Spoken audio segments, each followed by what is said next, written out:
Well, hello everyone and welcome back. I'm your go-to empowerment coach, Emilee, with 2 E's at the end, and I am so pumped to be able to share this space with you today where you can come as you are and grow and learn into being your best self. And wanted to give you a friendly reminder that today is the best day for you to start prioritizing you. And really, I find that when we don't prioritize ourselves, we tend to fall into this rut and start feeling really stuck and really limited. And so today we are going to be talking about 3 topics or subcategories, shall I say, is to why you're getting stuck. First reason or topic I want to cover is because there's a lack of plan or lack of clarity around what you're wanting to do and what needs to be done in order to get there. If you think about on a map, we have a starting point and we have our end destination, or at least our first milestone, wherever we're trying to get to. And what I find is that we have this desire, this goal, this idea of what we want to accomplish, and we haven't really taken the time to figure out how we're going to get there. Now, sometimes it's great just to jump in and get started, get that momentum going.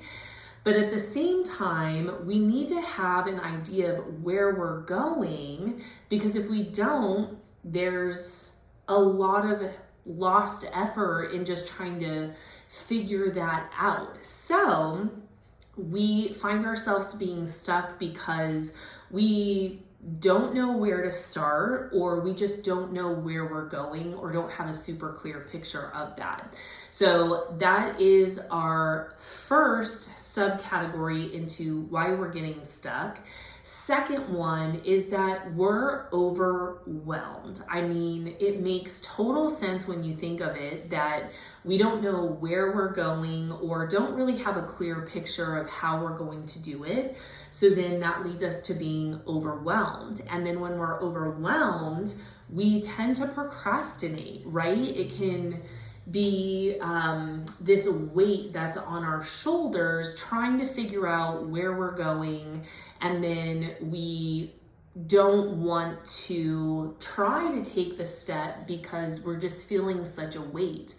I also find when we're overwhelmed and procrastinating, we tend to start letting that ember of fear that's within us, it really starts to ignite. And then we have this fear of failure. Like, we even start questioning our ability on if we can do it. And then that leads us to being even further into the hole, the rut, whatever it is. We just feel like we're so stuck and so limited. And then that third category that I want to explore today in why we're getting stuck is really our mind frame and that self-narrative around what we're trying to work towards. And so if we go back to being overwhelmed, we have that, procrastination. We also have that fear of failure popping up. And then when we have that fear that's igniting within us, that leads us to even question our ability. When we question our ability, we're not having the most positive self-talk with ourselves. So of course, our limiting beliefs are coming up. We're concerned about what others are going to be thinking of us. And so again, that just leads us further into this rut or into this place where we feel limited. We may feel like we're not capable. We may even start questioning if we can even accomplish what we set out to do. So all that being said, I wanted to quickly just explore 3 tips in what I would recommend if you find yourself stuck, and these tips will help you get unstuck. So first things first, we talked about the first thing that's getting us stuck is a lack of plan and clarity.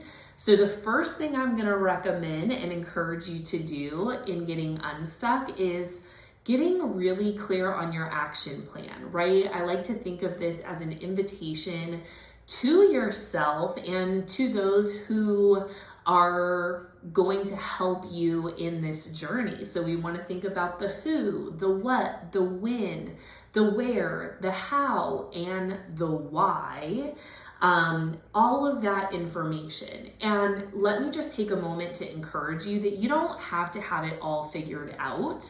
A lot of times when we're thinking of an action plan, think of it as the map, right? So we have our starting location where we're at right now. We have our end location of where we want to be.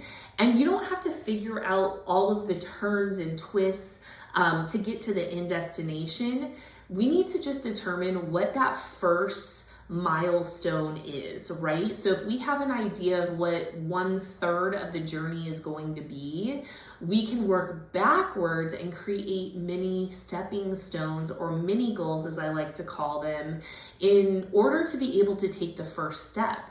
And sometimes in the plan, really figuring out what your first step is what we need to do. It's so simple, and we can overcomplicate it sometimes because we get so excited and we're so pumped up for what we want to do and who we want to be.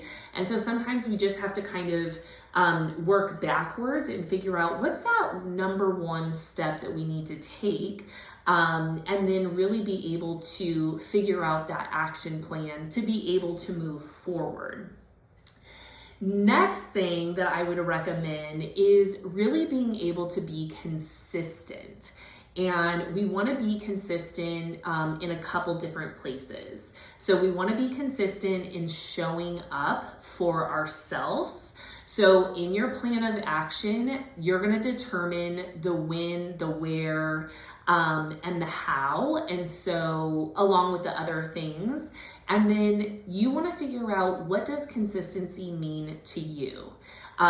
Consistency to me might look different than it is for you. So you're setting the expectation on how you're going to show up and when you're going to show up and how many times you're going to show up for yourself, whether it's in a day, in a week, in a month, in, whatever time frame you're working on.